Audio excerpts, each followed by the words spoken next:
Hello students, देखिए देखते हैं अपने नेक्स्ट डेरिवेशन को, जो कि है AC voltage applied to an inductor lead by phase 90 degree from current. That means अगर आप सपोज आपके पास कोई इंडक्टर है जिसकी सेल्फ इंडक्टेंस L है, इस पे आपने कोई AC वोल्टेज सपोज मान लीजिए Vm साइन ओमेगा टी, इसको हम डिनोट करते हैं। Vm होती है इसकी मैक्सिमम वैल्यू, जिसको हम पीक वैल्यू ऑफ वोल्टेज भी बोल देते हैं, ठीक है। और इस पूरे को बोलते हैं instantaneous value of AC voltage. Clear. ये वोल्टेज आप सपोज एक कोई इंडक्टर है उस पर अप्लाई करते हैं, तो ये जो वोल्टेज होता है वो करंट, इसकी वजह से जो इसमें करंट फ्लो करेगी, सपोज मान लेता हूं मैं करंट फ्लो करेगी आई, तो ये जो करंट होगी वो लैग करेगी 90 डिग्री, मतलब पीछे रहेगी, या फिर ऐसे बोल दीजिए वोल्टेज जो है वो आगे रहेगा 90 डिग्री, मतलब लीड करेगा। क्लियर। तो इंडक्टर में वोल्टेज लीड करता है, इस बात को आपको याद रखना है, ये आपको शो करके दिखाना है। क्लियर। तो कैसे शो करते हैं समझते हैं इसको। लेट हम पहले तो मान लेते हैं हमने ये वोल्टेज अप्लाई किया है इंडक्टर पे, ठीक है। तो लेट एसी वोल्टेज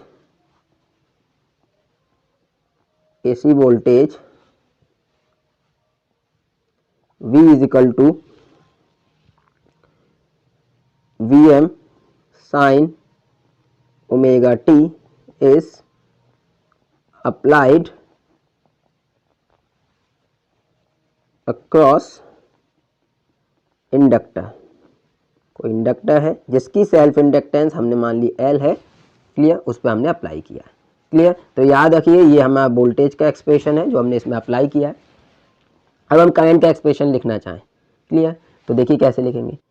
इसमें KVL पुट कर देते हैं, ये पॉजिटिव हायर पोटेंशियल, ये लोअर पोटेंशियल, इस तरीके से हम लगाते हैं। अगर मैग्नीट्यूड की बात करें केवल, वैसे तो इसमें आप याद रखिएगा इसमें सेल्फ इंडक्शन की वजह से इंड्यूस EMF प्रोड्यूस होता है जिसकी डायरेक्शन, ठीक है, अपोजिट होती है, जिसको हम बैक EMF भी बोलते हैं। बट हम KVL लगा रहे हैं, हम इसके अकॉर्डिंग हम केवल अगर मैग्नीट्यूड की बात करें, इसमें केवल हम किसकी बात करें, मैग्नीट्यूड की बात करें, तो देखिए EMF जो इंड्यूस होता है वो हमारा होता है माइनस का L D i by d t. Clear. ये कैसे आता है, तो याद रखिएगा E इज इक्वल टू हमारा क्या होता है माइनस का d phi by d t, और फाई इज इक्वल टू होता है हमारा एल आई। तो यहाँ पुट कर सकते हैं आई E इज इक्वल टू कितना हो जाए माइनस का L I by d T, यहाँ से L कॉमन लेंगे तो माइनस का L D i by d T. ये सिर्फ डायरेक्शन की वजह से आता है नेगेटिव। लेकिन अगर मैग्नीट्यूड की बात करें तो मैग्नीट्यूड हमारा कितना होता है, याद रखिएगा L d i by d t. Clear. तो मैग्नीट्यूड याद रखिएगा L d i by d T. एक ही चीज़ ले सकते हैं आप, या तो अगर KVL लगा रहे हैं तो आप मैग्नीट्यूड लेके करें, या फिर इंड्यूस EMF प्रोड्यूस होता है, याद रखिएगा इसमें कैसा होता है बैक EMF होता है, मतलब इसकी डायरेक्शन हमेशा अपोज करती है मेन वोल्टेज की। तो याद रखिएगा हमारा कितना होता है L d i by d T, ये हमारा क्या कहते हैं EMF होता है। तो इसमें हम पुट करते हैं, देखिए वैल्यू को, तो ये तो आपको याद होना चाहिए कितना होता है एल, ये याद रखिएगा L d i by d T, ठीक। तो ये अगर हम इसमें KVL लगाएं, KVL इन क्लोज लूप, तो यहाँ से देखिए कितना हो जाएगा Vm साइन ओमेगा टी, फिर माइनस प्लस माइनस, यहाँ क्या हो माइनस, और वोल्टेज इसमें कितना ड्रॉप होता है L d i by d t equal to 0। इस बात को याद रखना है आपको। क्लियर। तो यहाँ से देखिए हमारा L d i by d T, ये इसको दूसरी साइड ले जाते तो हम लिख सकते हैं, देखिए क्या ऐसे L d i by d t equal to Vm sine omega t. यहाँ से केवल अगर डी आई लिखना चाहें तो यहाँ से देखिए लिख सकते हैं d i equal to Vm sine omega t into d t upon L, ऐसे हम इसे लिख सकते हैं, देखिए। क्लियर। अगर मैं इसको इंटीग्रेट कर दूं, इसको क्या कर दूं इंटीग्रेट कर दूं, तो इंटीग्रेटिंग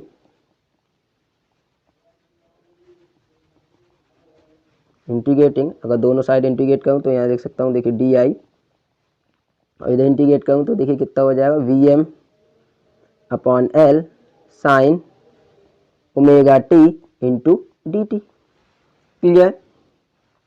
यहाँ से देखिए इंटीग्रेशन डी आई का हो जाएगा आई, यहाँ से अगर मैं कॉमन लूँ तो देखिए वी एम पीक वैल्यू है, कांस्टेंट है, सेल्फ इंडक्टेंस कांस्टेंट है, तो वी एम बाई एल में कॉमन ले सकता हूँ, तो V m by L. Clear. अब याद रखना है आपको साइन ओमेगा टी का डिफरेंशिएशन करना है, वो इंटीग्रेशन करना है। तो साइन ओमेगा टी का इंटीग्रेशन देखिए क्या होता है, साइन का होता है कॉस, तो माइनस का कॉस, साइन का माइनस का कॉस होता है, तो माइनस का कॉस ओमेगा टी अपॉन में ओमेगा, ये इंटीग्रेशन होता है, और plus constant of integration. Clear. याद रखिएगा साइन का क्या होता है, अगर साइन एक्स हो सपोज तो साइन का होता है माइनस का कॉस एक्स, लेकिन अगर साइन ए एक्स हो मतलब एक्स के साथ कोई कोफिशिएंट हो तो माइनस का कॉस ए एक्स अपॉन जो कोफिशिएंट होता है एक्स का उसको हम नीचे लिख देते हैं, क्योंकि इस ए एक्स का फिर से डिफरेंशिएशन होता है डिनोमिनेटर में। क्लियर। तो ये फॉर्मूला होता है साइन ए एक्स का, देखिए माइनस का कॉस ए एक्स अपॉन में ए, मतलब एक्स का कोफिशिएंट नीचे आ जाता है, तो वही हमने इंटीग्रेट कर दिया है यहाँ पर। क्लियर। तो इंटीग्रेट करने के बाद देखिए यहाँ से और प्लस सी। अब यहाँ याद रखिएगा, देखिए हमने माना है जो हमारा वोल्टेज अप्लाई हुआ है वो V M sine omega t है। कितना है, V M sine omega t, ये है टाइम का फंक्शन। हम मान के चल रहे हैं, अज्यूम कर रहे हैं जो करंट आएगी हमारी, जो ये करंट आएगी वो भी हमारा क्या होगी, टाइम का फंक्शन होगी, और ये है कांस्टेंट। तो एक चीज अगर मान लीजिए टाइम पर डिपेंड कर रही, जैसे करंट हमारा टाइम डिपेंडेंट है, तो हम मान के चलते हैं यहाँ जो सी होता है वो जीरो होता है, मतलब टाइम डिपेंडेंट फंक्शन के साथ कोई टाइम इंडिपेंडेंट फंक्शन हम एडिशन में नहीं लगा सकते। तो यहाँ पे हम सी कितना अज्यूम करते हैं, जीरो। तो याद रखिएगा सी यहाँ पे कितना होता है, जीरो। क्यों जीरो होता है मैंने आपको बता दी, क्योंकि ये है टाइम इंडिपेंडेंट फंक्शन और ये है टाइम डिपेंडेंट। ठीक है, तो हम इसको कितना मानते हैं, जीरो अज्यूम करते हैं हेयर। तो याद रखिएगा here C is assume to be, here C is equal to zero. ठीक है, जीरो क्यों मानते हैं ये बात आपको क्लियर हो गई, क्योंकि कैसा है, हम मान के चल रहे हैं कि जो हमारा करंट है वो टाइम डिपेंडेंट फंक्शन है, ऑसिलेट कर रहा है, टाइम डिपेंडेंट ऑसिलेटिंग फंक्शन है, जबकि सी है टाइम इंडिपेंडेंट क्योंकि कांस्टेंट है, तो हम इसको यहाँ जीरो कंसीडर करते हैं। तो हम यहाँ लिख सकते हैं, देखिए कितना, I equal to V M, minus भी कॉमन ले लीजिए चलिए, minus V M upon omega L और कॉस ओमेगा टी। क्लियर। यहाँ से देखिए हम इसे ऐसे भी लिख सकते हैं, I equal to minus V M upon omega L, और यहाँ से देखिए अगर मैं साइन में कन्वर्ट करना चाहूँ तो साइन 90 माइनस थीटा हमारा क्या होता है, साइन 90 माइनस थीटा कॉस होता है, तो हम लिख सकते हैं पाई बाई टू माइनस का ओमेगा टी। क्लियर। या फिर हम इसको लिख सकते हैं I equal to V M omega L sine omega T minus pi by two, इधर से माइनस चला जाएगा क्योंकि यहाँ से हम जानते हैं, देखिए याद रखिए साइन माइनस का थीटा क्या होता है, माइनस का साइन थीटा। ठीक है, साइन मतलब माइनस बाहर आ जाता है, तो यहाँ से देखिए अगर साइन माइनस बाहर है तो इसको हम अंदर भी भेज सकते हैं, जब अंदर भेजेंगे तो यहाँ देखिए ओमेगा टी इधर आ जाएगा और ये वाला माइनस का हो जाएगा, ये प्लस का हो जाएगा, तो हम इसको एक्सचेंज कर देंगे इनकी पोजीशन को। क्लियर। तो ये हमारा एक्सप्रेशन आया। अगर हम यहाँ से निकालना चाहें ओमेगा एल की वैल्यू, किसकी, ओमेगा एल की वैल्यू, तो यहाँ जो ओमेगा एल की जो डायमेंशन होती है, याद रखिए here omega L equal to हम कंसीडर करते हैं एक्सएल कॉल्ड, इसको बोलते हैं इंडक्टिव रिएक्टेंस। याद रखिए क्या बोलते हैं इसको, इंडक्टिव रिएक्टेंस। ठीक है, और जो कि रेजिस्टेंस की तरह बिहेव करती है। ठीक है, तो ओमेगा एल की जो हमारी अगर हम डायमेंशन निकालें तो वो रेजिस्टेंस के इक्वल ही आती है, जो रेजिस्टेंस की डायमेंशन होती है वही हमारी ओमेगा एल की है, तो ये एक हम रेजिस्टेंस की तरह ट्रीट करते हैं। क्लियर। तो ये इसको हम लिख सकते हैं एक्सएल, और जिसको हम बोलते क्या है, इंडक्टिव रिएक्टेंस। याद रखिएगा, तो यहाँ से हम देखिए लिख सकते हैं I equal to V M by XL sine omega T minus का पाई बाय 2। क्लियर। और यहाँ से देखिए ये रेजिस्टेंस है, याद रखिए कि ये एक रेजिस्टेंस है, ये है वोल्टेज। वोल्टेज अपॉन रेजिस्टेंस क्या कहलाता है? करंट। तो ये है मैक्सिमम वैल्यू देखिए वोल्टेज की, तो इसको हम मैक्सिमम वैल्यू ऑफ करंट लिख सकते हैं इस पूरे टर्म को। तो यहाँ से हम सकते हैं देखिए कितना I equal to I M sine omega T minus का पाई बाई 2। तो ये हमारा एक्सप्रेशन आया, याद रखिएगा ये जो एक्सप्रेशन है वो हमारा है किसका? करंट का। तो यहाँ से आप याद रखिए देखिए ये करंट का एक्सप्रेशन, वोल्टेज का एक्सप्रेशन मैंने आपको दिखाया, हमने V M sine omega t माना है। तो देखिए वोल्टेज का एक्सप्रेशन हमारा कितना था? अगर मैं यहाँ लिख लूँ वोल्टेज का expression B is equal to क्या था? V M sine omega t.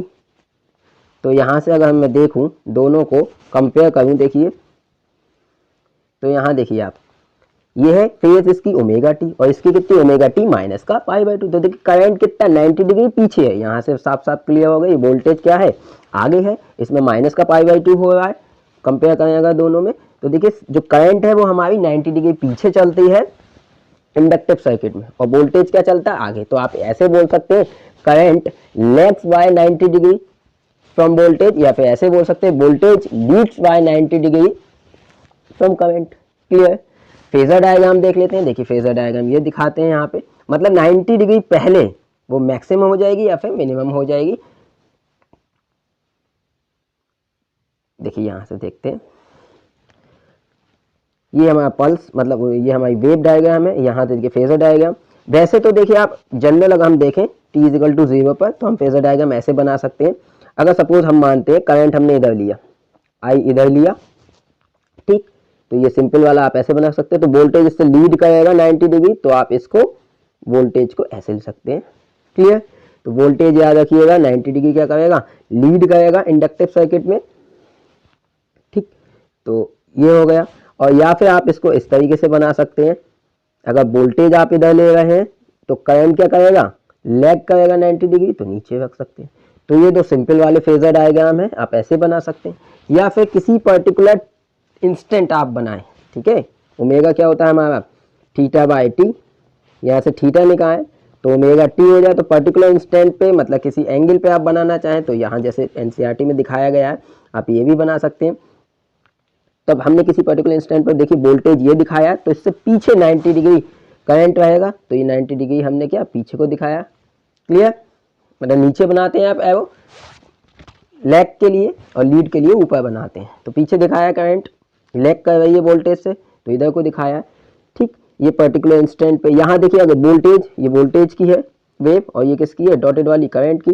तो यहाँ देखिए 0 डिग्री पर बात करें तो 0 पर देखिए यहाँ पे वोल्टेज 0, करंट क्या देखिए पीछे है इससे 90 डिग्री, तो 90। यहाँ देखिए वोल्टेज मैक्सिमम हो गया और करंट कितनी है? 0 है। वोल्टेज 90 डिग्री पहले मैक्सिमम हो गया और ये कितनी है? 0। तो ये इस तरीके से चलेगी वेव पल्स, आपको बनाना है, याद रखिएगा। क्लियर। ये वोल्टेज का एक्सप्रेशन है, ये किसका है? करंट का, क्योंकि करंट क्या है? पीछे चल रही है। तो ये हमें शो करके दिखाना होता है। और कभी कभी आपसे एक्सप्रेशन भी पूछ लेता है, जैसे आपको एक्सप्रेशन दे दिए, सपोज मान लीजिए कोई फॉर एग्जांपल वोल्टेज का एक्सप्रेशन ये दे दिया V M sine for example omega T plus pi दे दिया। अब आपको करंट का एक्सप्रेशन लिखवाया इंडक्टिव सर्किट में, तो करंट आपका क्या लिखना है? 90 डिग्री पहले लिखना है। तो आप क्या लिखेंगे करंट के लिए? आई एम साइन, इससे 90 डिग्री कम कर दीजिए इस फेज से, तो ओमेगा टी प्लस पाई। अब पाई में से माइनस पाई बाई 2 आप सब्ट्रैक्ट कर दीजिए, क्योंकि 90 डिग्री कम करना है, तो कितना रह जाएगा? ओमेगा टी प्लस का पाई बाई 2 केवल, क्योंकि माइनस का पाई बाई 2 है जब करेंगे। तो करंट का एक्सप्रेशन ये हो जाएगा हमारा, वोल्टेज का एक्सप्रेशन ये है, अगर आपसे पूछता है तो। So thank you so much for watching the video. काफ़ी इंपॉर्टेंट है, ये आपसे पूछता है प्रूफ कराने के लिए, और फेजर डायग्राम भी आपसे फॉर्म कराता है।